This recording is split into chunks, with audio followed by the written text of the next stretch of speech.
Welcome to the Sourcing Hero podcast, produced by Una, a group purchasing organization that empowers sourcing heroes, and Art of Procurement, the world's largest procurement podcast network. I'm your host, Kelly Barner. The goal of the Sourcing Hero podcast is to capture the epic stories of people who are rising up and beating the odds to create exceptional value within procurement, directly from those heroes themselves. Today, my guest here on the Sourcing Hero podcast is Nithin Mummaneni. Nithin is the founder and CEO of Infinity Loop, a SaaS platform that supports procurement with supplier negotiations by automating deal reviews, uncovering negotiation opportunities, and driving cost savings. So, Nithin, thank you so much for being with me today. Thanks for having me, Kelly. Looking forward to it. Absolutely.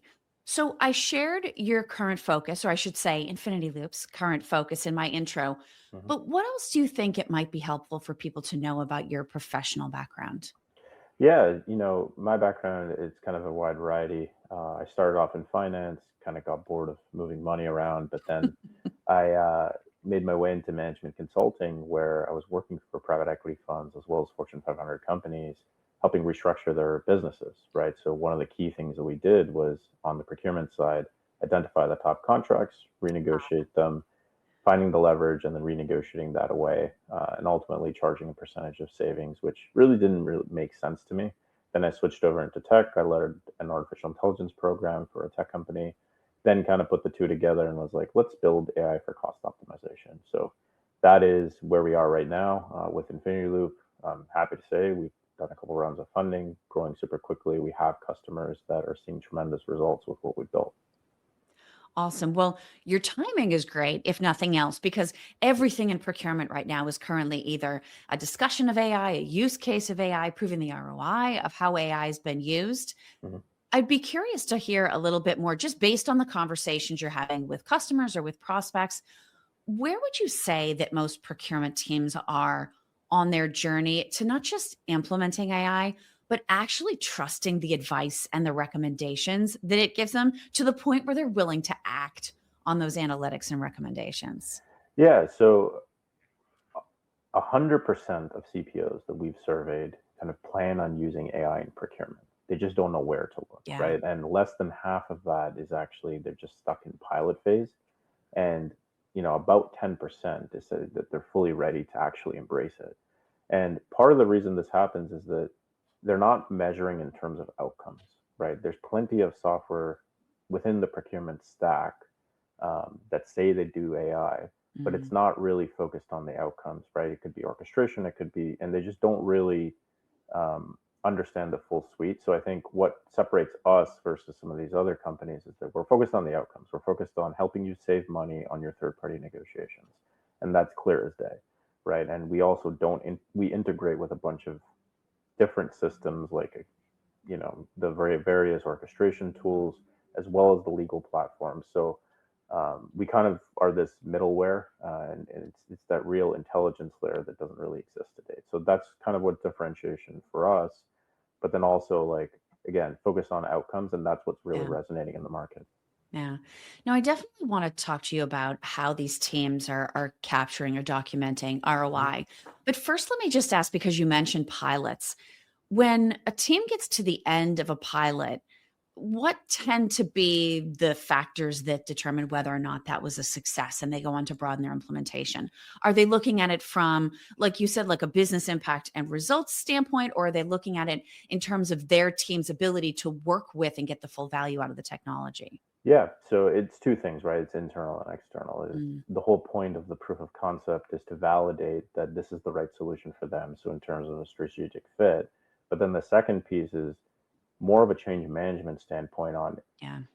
are the teams internally actually going to use this when I buy, right? So that's the whole kind of what we've seen is what's again resonating internally is that the folks that want to use our platform as an example, they see the results through the proof of concept, but then they're willing to use it when they purchase because it's going to make them superstars and 10x their performance.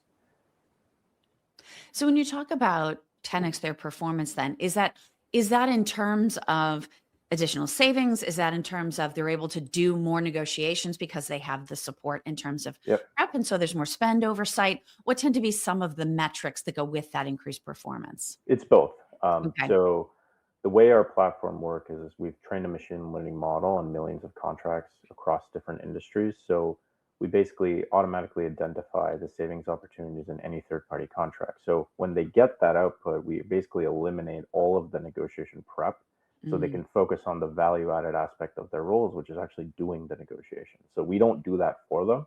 It's literally giving them the negotiation playbooks, is what we call it, okay. where they can go in, utilize our data and our structure and frameworks to actually go and realize savings in the tangible negotiation, right?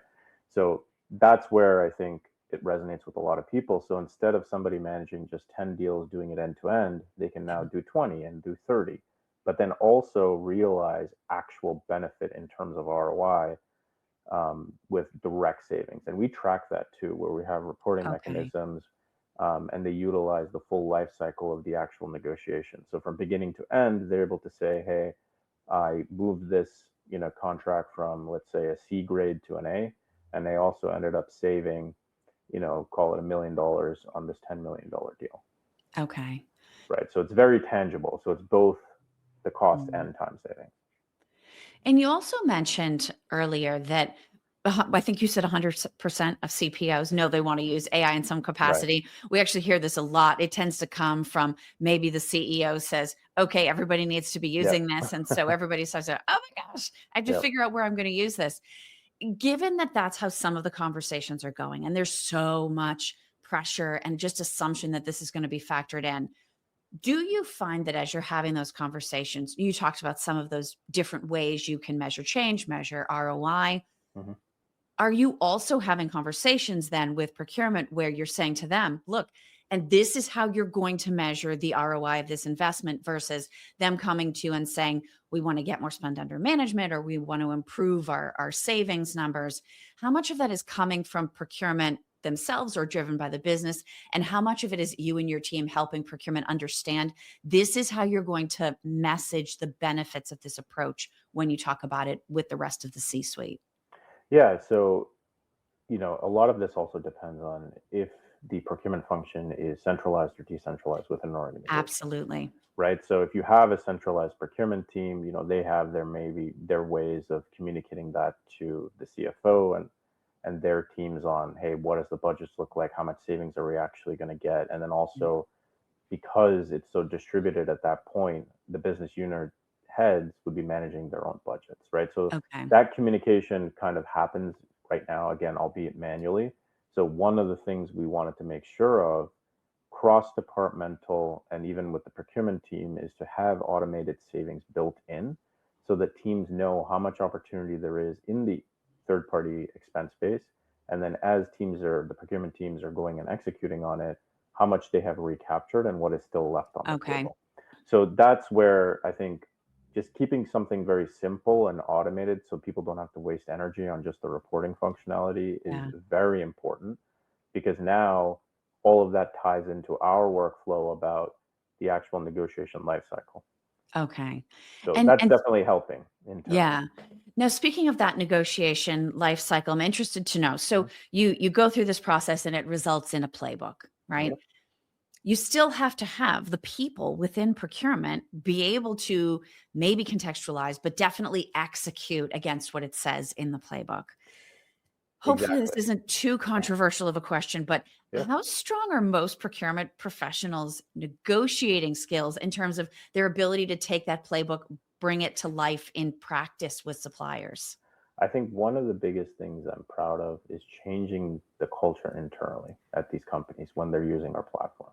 Because historically, all of negotiation, if you think about it, it's based on your own experiences as a Yeah. practitioner, right? It's how you were brought up, it's how you deal with people, it's how you analyze data and then use that to your advantage to communicate with the supplier. So everybody comes from different backgrounds and Mm, experiences, which inherently creates variability. So if you have a team of 100 people on the procurement team, they all are going to negotiate differently, right? yes. Maybe you bucket them in different categories, but again, it's based on those experiences. So one of the key benefits of using our platform is that we basically democratize the expertise of a procurement consultants in software form. So everybody is upskilled to that top performer Mm, level because we lay it out. So all they have to do is basically pick up the phone and actually execute, right? okay. And with our reporting functionality as well, we changed that culture internally because now you have everything and you can ask questions to leadership, so on and so forth, on, hey, this worked, this didn't. Here's how I can approach things differently as I move forward. So I think it's that upskill functionality and keeping things in-house rather than having to externalize it to either a Yeah. consultant or somebody else is what that culture change is fostering right now, Yeah. which is really exciting because historically the first thing CPOs do if things get tough is go and hire McKinsey or somebody else on the consulting Exactly. side. So we're saying you don't need to do that anymore. You can keep it in-house, upskill Yeah. the internal staff, again, give the power to the people, let them execute and see the success. Now, is that ability to keep more in-house, does that include both sort of the strategy development and the negotiation skills, or does Exactly. it also expand into, a lot of procurement teams don't necessarily have category experts anymore. It depends Mhm. on the size of the organization and the category of spend, but a lot of these teams are made up of sort of a centralized pool of generalists, and that's what has them going out to a consulting firm to get specialized category expertise. Does it actually expand into sort of compensating for that piece of it as well? Exactly. So we have built out, and it comes back to my background actually, where I was a finance guy, but Yeah. we kind of applied a hedge fund approach to it, where we mapped out all of our data across different categories and industries to know what's actually important, and built up that expertise in that data set. So all of the information in terms of the negotiation playbooks, it's tailored to each specific deal and industry. So all of the strategies are as if, you would hire an expensive consultant with that niche Okay. knowledge. You don't need to do that anymore. So you now get that data, you can speak that language and then negotiate with the supplier. Yeah. And it's interesting because so much of the conversation around bringing in AI has Mhm. been, no, this is about taking tactical, time consuming work off of procurement's plate so they can focus on strategy development. In your work with these teams and seeing these playbooks carry out and the results that they generate, Mhm. are you starting to see, either from your perspective or see the teams realize for themselves, with this support, how it can change what their role can be, either on an individual person level or for procurement as a whole? Are you starting to see some of those sort of realizations dawn about the bigger picture, longer term change? One of the things that I noticed as a practitioner doing this work across different industries, right, whether it was cosmetics, technology, healthcare, so on and so forth, not all of the companies that I engaged with or had, work with, the teams or business units didn't really see procurement as a strategic function. Yeah. And that was one of the key things I thought to myself. I said, why isn't procurement more of a strategic function? Because it sits right on the CFO, but they're the ones that are making the magic happen in terms of Yeah. actually realizing the savings, which can materially impact how the overall company thinks about strategy. So instead of being just, pencil pushers, et cetera, I really wanted to change that culture and that framing. And with the tools that we built, I'm starting to see a very good trend where, business unit heads are coming to procurement because now they have the right data to go and execute and they're seeing the Yeah. results. So again, it all comes down to outcomes at the end of the day, because if you're able to go and save money and do things faster, Mm. people are going to come to you, right? And be like, oh, you've proven it out with 20% of the expense base. Great. Like, let's do everything now. Yeah. It ultimately comes down to building that trust. Yeah. And I would think within the business, I mean, if I was someone outside of procurement that was sort of a party to a negotiation, and I found out there was this great data-based but strategy focused Yep. playbook, I think I'd be like, can I borrow that? Can I take a look at that? Right? Everybody benefits from having more insight, more perspective. Have you heard of any cases where procurement is sort of sharing these playbooks outside of both the negotiation, but also their own use, and sort of hearing greater interest from the rest of the business? Yeah. And that comes down to building the trust, right? Yeah. I think the biggest thing that we're able to do is now provide that transparency and also accountability with the way that we're approaching this platform is teams can share that information. They can be candid with the business unit heads to be like, hey, there's, call it $500,000 on left on the table. Are we okay with that? Yeah. Right. And the conversations internally are just different, and they're more meaningful because it's about the results and there's no fluff anymore. All we wanted to do when building this platform was answer the simple question: did we get a good deal or not? Yeah. So now we have the mechanisms to do that, and the infrastructure where teams can actually use our data to have more meaningful conversations, which inherently changes the culture Yeah. in a positive way. Oh, absolutely. And I think your example about I think you said $500,000 is a great one, because procurement does tend to have this reputation as they're going to drive everybody to the bottom, and then they're going to Yeah, pressure us to pick the least expensive option. Sometimes I think because we're trying to be so quick in a negotiation cycle, that is what happens.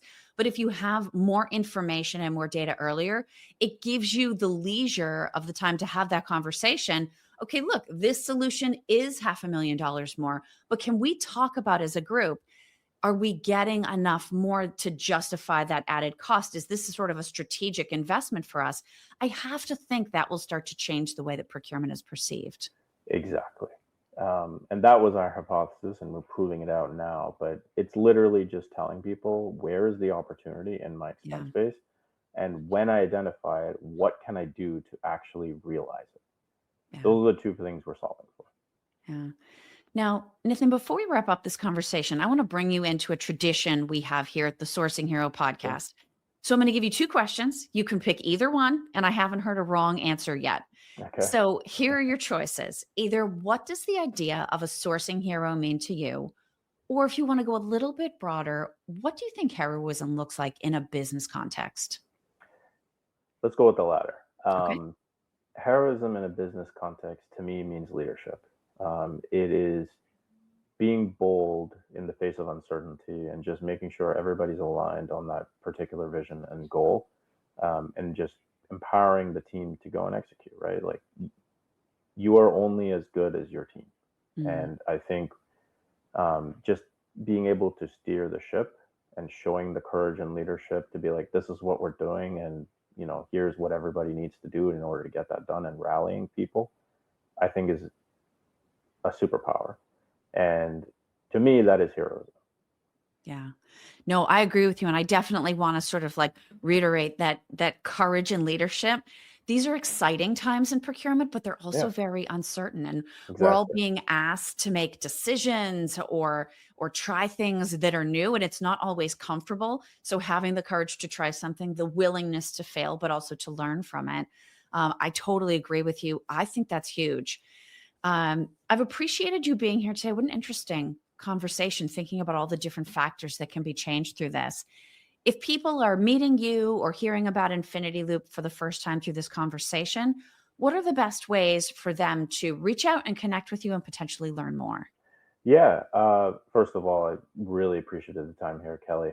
If people want to learn more about Infinity Loop, you can just go to infinityloop.ai, book a demo with us, or reach out on LinkedIn directly. Thank you for listening to this episode of the Sourcing Hero podcast. Join us again next time for more true stories of sourcing and business heroism performed by your colleagues and peers. Look for the Sourcing Hero wherever you get your podcasts, and don't forget to subscribe. Finally, don't forget, sourcing heroism is taking place all around us every day. Keep your eyes open and you're bound to see it. Until next time, I'm your host, Kelly Barner. Stay well, and always remember that you can be a hero too.